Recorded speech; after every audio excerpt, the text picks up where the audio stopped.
Nathan Cleary and James Tedesco star on the weekend. What's happened to the South Sydney Rabbitohs, and a huge blow for the Gold Coast Titans and the Queensland Maroons. Hello, everyone. Welcome to the Billy Slater Podcast. We are back on deck, and the great man is here, the Queensland coach and rugby league legend, Billy Slater. Hello to you. Yeah, g'day, Mark. How are you? Mate, wonderful to have you back on board, and what a great weekend of football it was. I mean, for mine, a few standouts. The suburban grounds are unbelievable. Tedesco and Cleary, phenomenal. But I suppose we have to start with the news that affects you as the Queensland coach, and that is this ACL injury to big Tino for Suamala-Awi.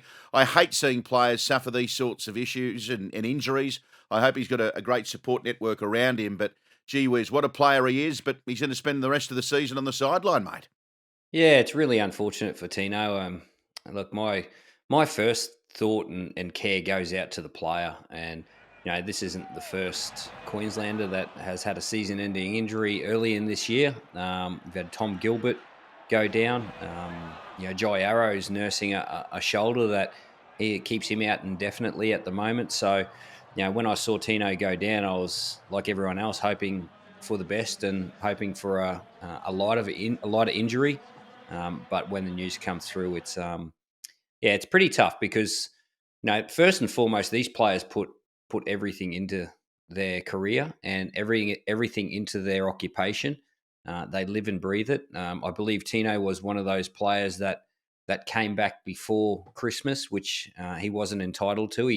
He had more time off. He didn't have to come back until after Christmas. But new coach up there at the Gold Coast, and Tino being the captain and the player that he is, wanted to go back a little bit earlier and train with his teammates. So that just gives you an indication of how much these players put into their career and into their occupation. And it's tough news to hear when they go down like that and they're out for the season. And one thing you've said to us on this podcast, Billy, is that you watch all players, you watch all games, and you can't really name a team for Origin until that week leading into game number one. So it's just an unfortunate hurdle that you'll have to overcome, but there's still a long, long way to go before we reach that State of Origin series.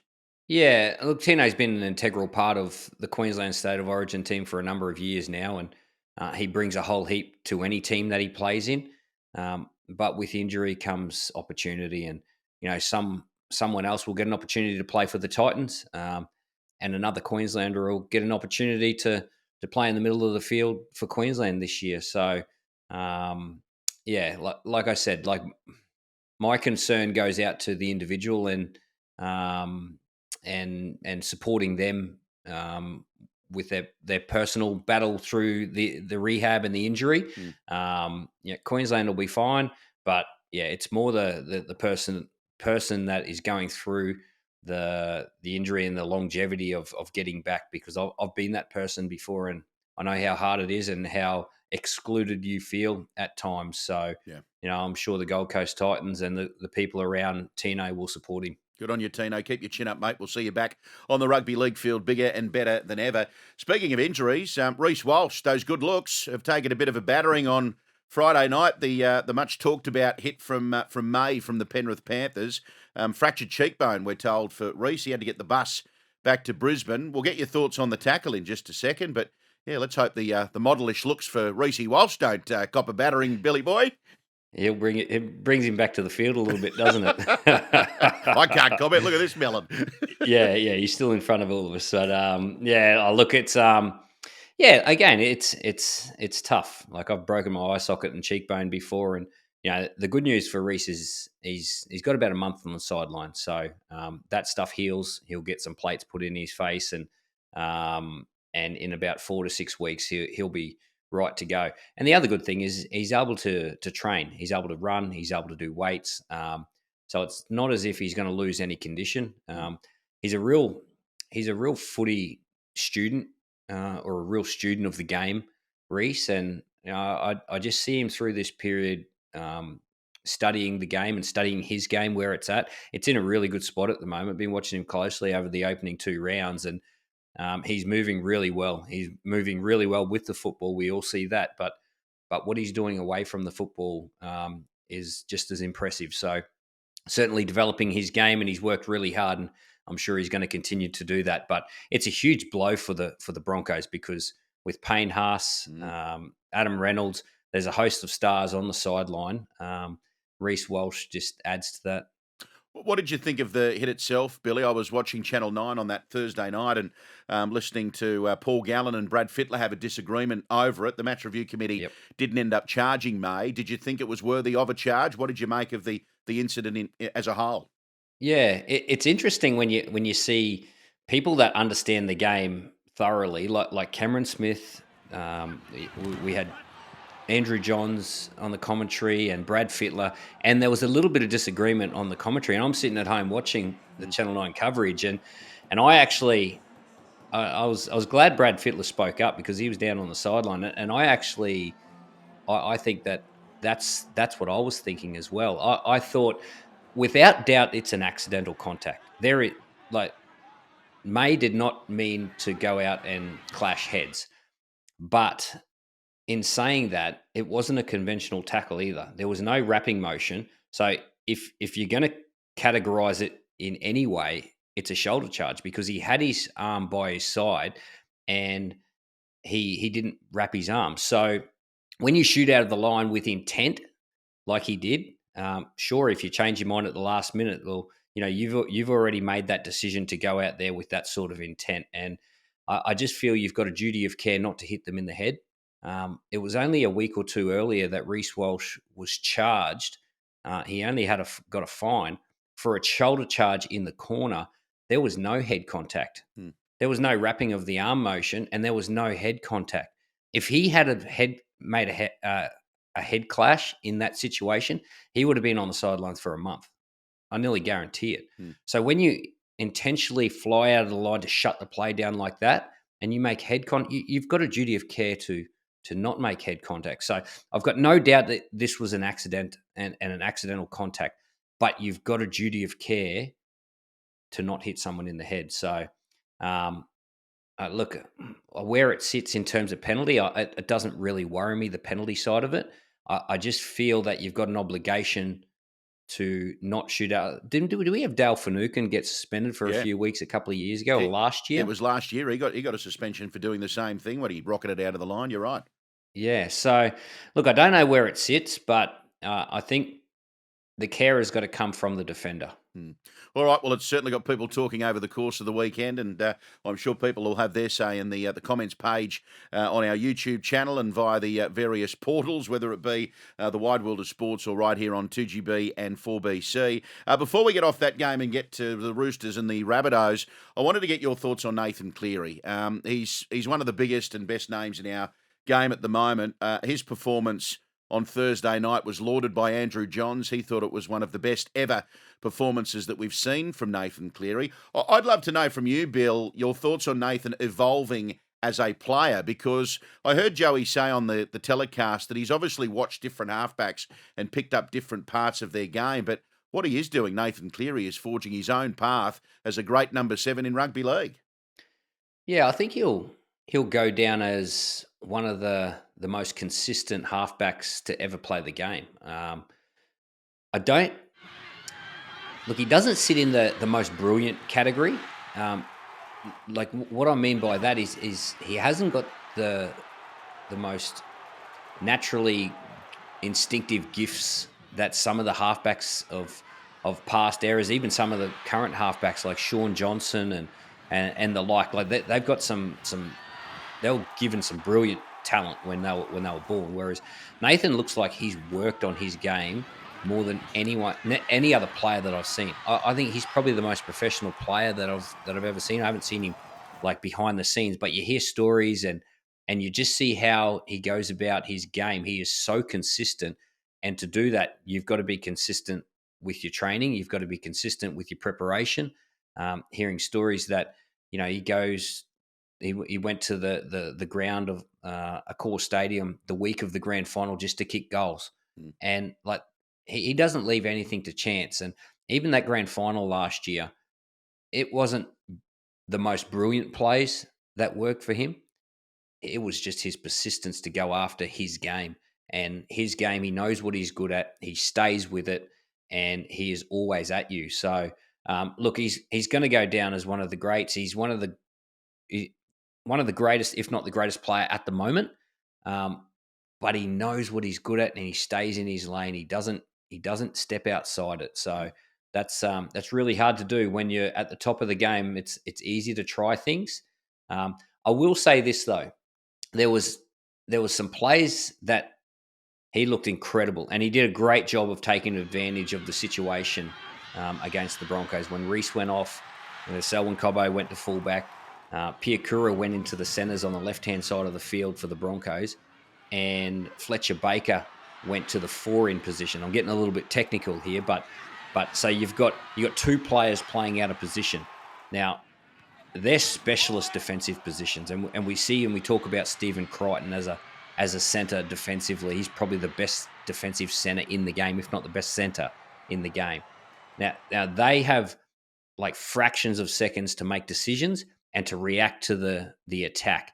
And where Nathan went to, which everyone does that as soon as there's a reshuffle in the back line, there's a deficiency in the defensive line. So, it does magnify how good Nathan looked, but you've got to have that ability to go down there as well and have that mindset to attack that space. So, I just think it magnified how good those plays looked, if you know what I mean. Gotcha. Well, the scary thing with Nathan too, Billy, is he's still got a lot of football to play in his wonderful career, which is it's frightening to think, and he's already a 3-time premiership winner. Well, he's not going to take the foot off the accelerator. No. Like he is an ultimate professional, and you can only think that he's going to hold this level and this standard that he's created. If anything, he might get a little bit more consistent. He's had a wonderful career so far. He's won 3 grand finals in a row. He's played for his state, his country. He'll go down as one of our greatest players. But yeah, he's a wonderful player to watch. And he's now happy to say that he's got a girlfriend too. Good on you, Nathan. Congratulations. It's now public and everybody knows. The other player we talk about when we talk great players and some of the best players in our game is James Tedesco. We'll get to the South Sydney Rabbitohs off the back of this too and get into an in-depth discussion on what's going wrong at Redfern at the moment. But James Tedesco led the way for the Roosters in the Book of Feuds in what was a huge game for Jared Bria-Hargreaves, a special moment with his 3 kids before and after the game number 300, one of the real warriors of our game. Paul Gallen said last week that he's one of the greatest front rowers to ever play the game. What were your thoughts on the Roosters' performance, Teddy's efforts at the back, and also big Jared Bria-Hargreaves in game number 300? Well, I thought the Roosters were the performance of the weekend. I thought they played the best style of football out of all games, out of all teams. I thought they were the performance of the weekend for me. When you have a teammate that plays 300 games, 200 games, or has a real milestone, you want to emulate their traits, and you want to emulate what they've given to the game and what they've given to your football team. And I just feel the Roosters did that. They were tough. They were ruthless, and they just kept going at the Rabbitohs. They didn't take the foot off the accelerator. They just kept going at them, and that's what Jared's done his whole career. You think about Jared Bria-Hargreaves, and he's from the front. Sometimes he steps over that line a little bit, but he is certainly not a guy that misses opportunities in games and doesn't go after his opposition. So I feel that the Roosters really emulated the guy who they were representing in his 300th game. As for their captain, James Tedesco, I called this game at Allianz Stadium, and I was sitting back, and he is so impressive. Look, I like it when players don't say what they're going to do; they just go and do it. And James is one of those guys.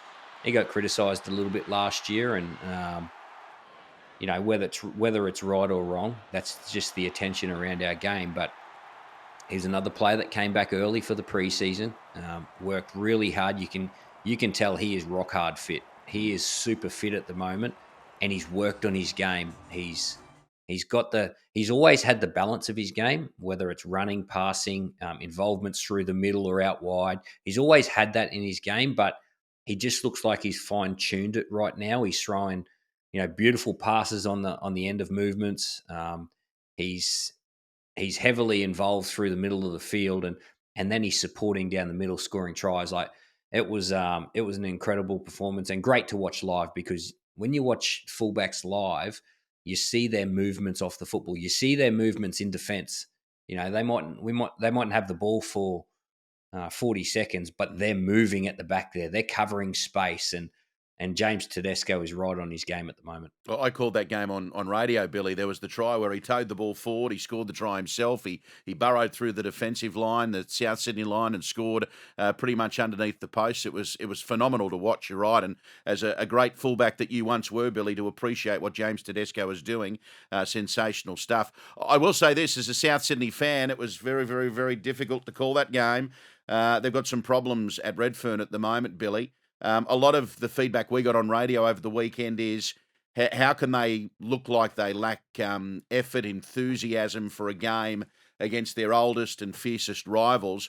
I'd love to know what your take is on South Sydney, because it seems everyone has an opinion on where they're at the moment, but that's their worst start to a season since 2008. There's no shying away from the statistics and the history that's against them at the moment. Well, I thought their wheels fell off last year. At the back end of last year, they had the Sam Burgess saga, and he left the club, and like there was some real issues at the end of last year, obviously, and they just haven't put the wheels back on. I really don't know. Without being inside the Rabbitohs inner sanctum, you wouldn't really know what exactly is happening, but you can see in their performances that they're not a together club at the moment. They're not playing together. They're not playing for the team. Look, there's certainly areas of their game that they're trying hard, but the game needs and requires more than just effort, trying hard individually. If you ever look at the opposition that they played, the opposition played like a team. With the football, they moved the football, good width off the dummy half. Everyone was moving on the dummy half pass. Whereas the Rabbitohs look like they were one out a lot. And when you're one out a lot, you take your options away from you. You're just playing in the hands of the defence. And, too many balls found space. That means they're not moving off the ball enough. And, yeah, there's a lot of concerns for the Rabbitohs. When your coach is saying it's the lowest point in my career, there's some real concern around what's going on in the inner sanctum of the Rabbitohs. Look, they'll fight through it, and they've got the Bulldogs this week. It's going to be a huge Good Friday clash, but right now they're 0-3, and off the back of what they produced at the end of last year, it's a real concerning pattern. Are there individuals in the team that need to be targeted here and focused on, Billy, or is it more the team in general? Because it seems like a lot of the criticism is falling onto the shoulders of Cody Walker and Latrell Mitchell, the two big names in the game. And, we keep hearing, if we go back to Sam Burgess's comments last year, there's preferential treatment from the coach for some players in the team. You and I aren't a part of the inner sanctum. We don't know. But is this a team problem? Is this an individual problem? Can you put your finger on it? Well, if I'm one of those players, I won't need the coach to tell me. I won't need the coach. I'm watching my game. I'm watching my game for 80 minutes and seeing where I'm at and whether I'm producing team actions for that 80 minutes. That's all I'm doing. They're two quality players. They're two representative players. They're the senior players of that team, and that. They won't need, though they shouldn't need the coach to be coming down on them or giving any treatments. You're an elite player, but you drive your own standards. So I don't know. I don't know. Look, when you're in these situations, it's your senior players and your key players that have got to drive the standards. Like, everyone follows the leaders, right? And the leaders go first. And, they're leaders at the club. Cam Murray, Damien Cook, they're all the leaders at the club. So it's their actions that they need to follow. And I spoke about it before. No one needs to hear from those players, from the Rabbitohs, what they're going to do. Take a leaf out of James Tedesco's book and just go and do it. And people will see that. I think a lot of people were surprised that nothing happened to Latrell after the F-bombs in that interview on radio. And that sort of backed up what a lot of people thought, that there is double standards or preferential treatment for individuals in the game. I'd love to know, though, Billy, from a bloke who's played at the top of his game and played in that team environment, when you were a part of that team, right, and say Latrell is allowed to go to Taree to his farm, or if Cody Walker's allowed to have a day off training, what does that say to the rest of your teammates? Does that say, well, these blokes are better than us? I mean, I'm just trying to put myself inside those four walls of the South Sydney Rabbitohs, and I'm thinking to myself, if I'm one of the teammates or if I'm on the cusp of first grade and I'm working my backside off to force my way into that NRL team, yet Latrell wanders off to Taree to go and spend a bit of time on his farm because, it's a bit too much for him, or Cody Walker's allowed to have a day off training. What does that say to the rest of the team and the 30-man squad? Do you sort of see where I'm coming from? Yeah. It's an interesting one, Levy, because look, in my day, look, when you get to a certain point, you've earned a few days off here and there, and everything is for the benefit of the team. If you're playing representative football and you're doing a whole heap of work outside of the club and all that sort of stuff, like there are times where the coach might say, we need to freshen this player up a little bit. Like we've even had some guys that do a whole heap of work within the club, like the Dale Fanukins and these sort of players that I've played alongside that will just run themselves into the ground. And they might need a tap on the shoulder to have a bit of time off because they're the sort of players that will just keep going until they run out of juice. So sometimes you've got to look after those players. And, through my time, we've certainly had, extra days off here and there, with the workload that we've endured and with, the priority about timing our performances towards, the big games at the end of the year. But when you are at the club, the best players and the senior players in all the environments I've been in are the hardest workers. That's the key. When your top players and when your senior players are the hardest workers, that's what's infectious through your whole club and through your whole team. So, just off the back of the interview with Latrell, I thought Phil Gould explained that to perfection. Respect. He said it was just disrespectful. It was disrespectful to the game, disrespectful to the people that Latrell represents, whether it be the Rabbitohs, the community, his family. Like it just showed a whole heap of disrespect, and that's all it was. Again, penalty. I really don't care about the penalties. It's just about what's respectful for the game and how do we want to hold ourselves. And I just thought that's probably the wrong thing to do. Well, it's not probably. It is the wrong thing to do. Like, I would never have thought of using that sort of language after a game in an interview. Yep, well said. Well said. Well, let's hope the Rabbitohs can dig themselves out of this hole, but there are some problems at Redfern at the moment that need addressing. Wasn't it good to see Leichhardt Oval jam-packed Saturday night footy, Billy? Again, I called this one on radio. It was a great game to call. It was exciting, and Api Coruscant, he just led from the front. He scored set up a couple of tries. And then when Benji said at the end of the game that he battled a gastro bug, Api, leading up to the game, I thought, gee whiz, it's hard enough going to work, let alone playing a game of football with a gastro bug. It was phenomenal. Incredible performance. And then off the back of being sick leading into the game, he was dry reaching there at one stage and really out on his feet. And he came up with some actions on the field that really typified the way that the Tigers played. And we're talking about your leaders and your best players, setting the standard. There was a moment in the second half just before Justin Olam scored a try. He dived on a loose ball, and he wasn't actually the player closest to the football. And it's those actions that I'm sure Benji Marshall will be celebrating early this week, to say, hey, these are the actions that we need. This is what we hang our hat on. And if we have this sort of mindset, the rest will come off the back of it. And I thought the longer this game went, the more belief the Tigers had, and they were great. It was a great atmosphere. Leichhardt Oval was buzzing. The Tigers were playing tough and gritty football. They weren't perfect, and they weren't as fluent as they're going to be or they strive to be. But they had a go, and with the Sharks making 16 errors, that really played into the Tigers' hands. And really happy for Benji Marshall because I think he's going to be a great coach. I love the fact that he's a Tiger and he's there and wanting to make his club better. And it was a really good moment for him to get his first win as a coach. Corporate Benji looking resplendent in his grey jacket and nicely Looked sharp, white didn't he? pressed shirt. He looked fantastic. Go Benji. Canterbury, of course, scored plenty of points against the Titans at Belmore on the Saturday. The Dragons, they bombed those 3 tries in the loss to North Queensland. And I'll get a quick comment off you on the 2 games yesterday, Bill. Of course, Manly and Parramatta, the Eels won that one by 4. A little bit of controversy in that one. And, of course, Kalen Ponga guiding Newcastle to a little victory over your boys in the Melbourne Storm.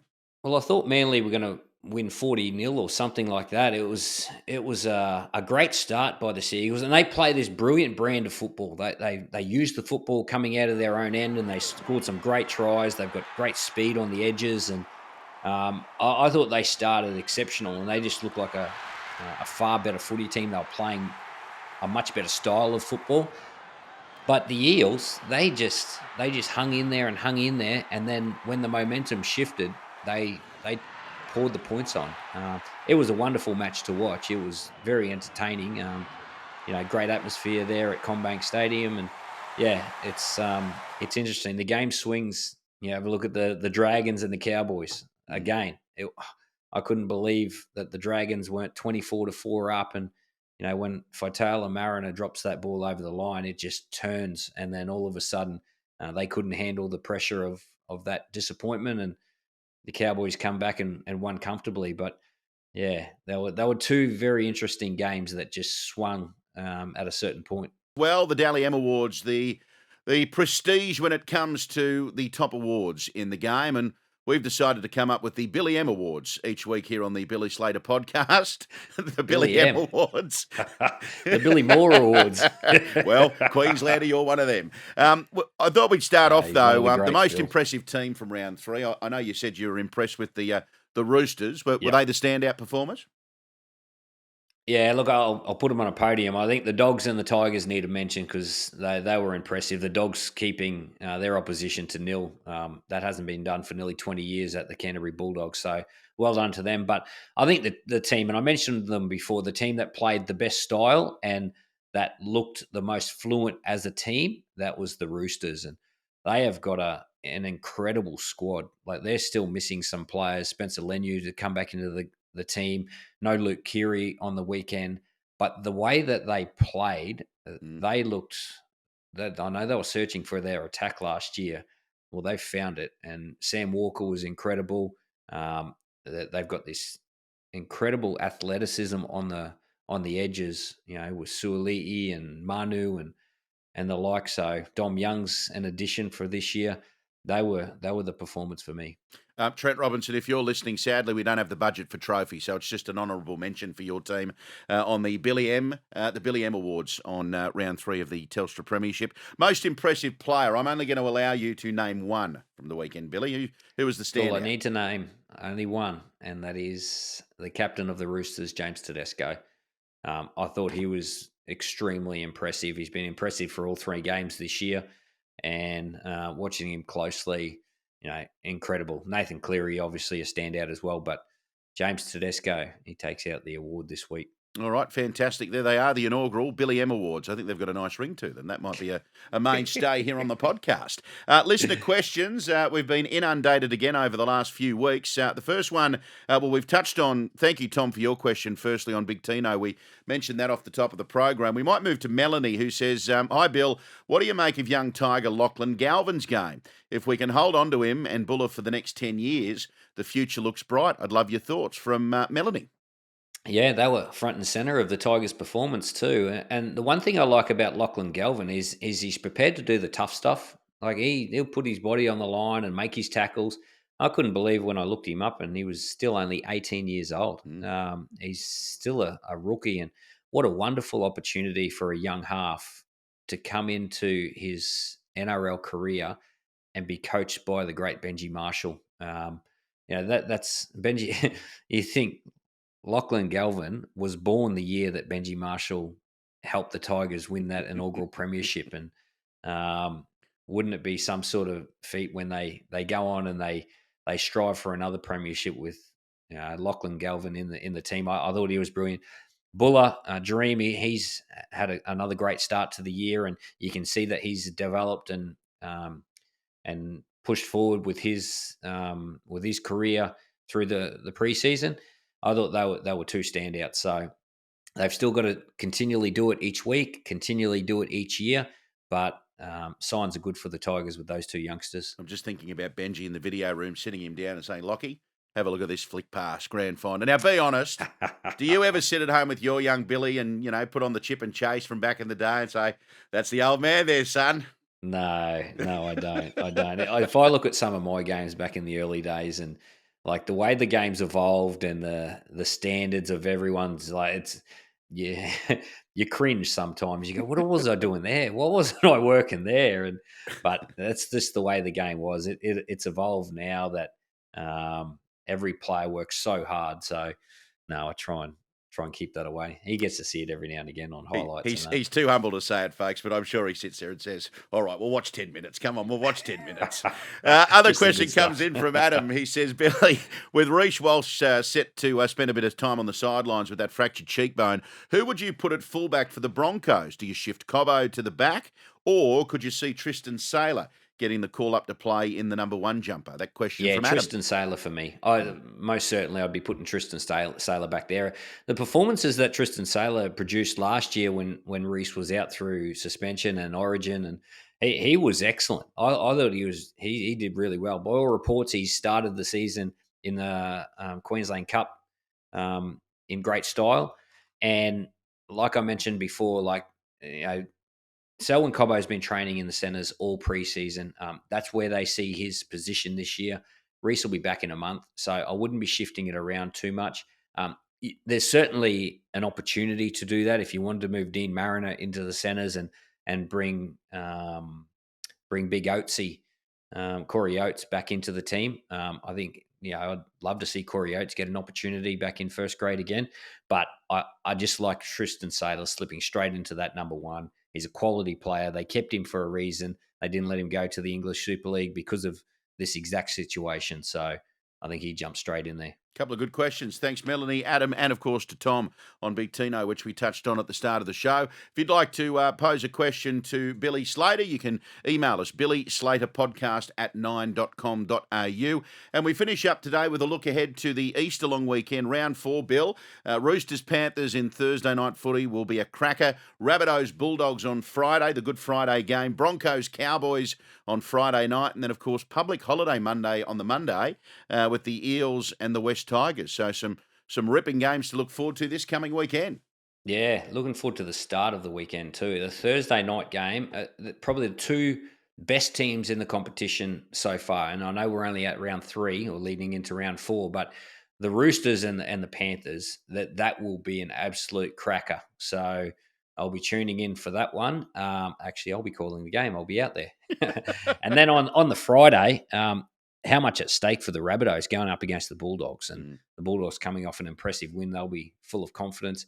And then the Broncos and the Cowboys, that never disappoints. And so they're the 3 games that I'm really looking forward to in round 4. Good stuff. You can see them, of course, live and free on 9, and you can hear them with the continuous call team on 2GB and 4BC. Well, great, man. Great to have you back. Great to see you back on the telly covering the greatest game of all, the great game of rugby league. Enjoy the footy this weekend, and we'll do it all again next Monday to review round 4 of the Telstra Premiership. Thanks, Bill. Thanks, Mark. See you then. There he is, Billy Slater, off to put on the highlights of his wonderful career to sit down and watch with his... No, I'm just joking. He won't do that, of course. This is all thanks to Ram Trucks. This has been the Billy Slater Podcast. Happy Easter, everyone. Enjoy your rugby league. This year, NRL on 9 is your one-stop shop for all footy. That's right, Freddie. Not about the highlights. Action. 7 days a week. Billy and Gus Podcast. Get that on your drive on the way home. Immortal Behaviour. Grab a seat on the couch for that. And, of course, my favourite, Freddie and the Owner. The best footy brains, the biggest games. Don't trust the algorithm. Subscribe to NRL on 9 and get all your entertainment there.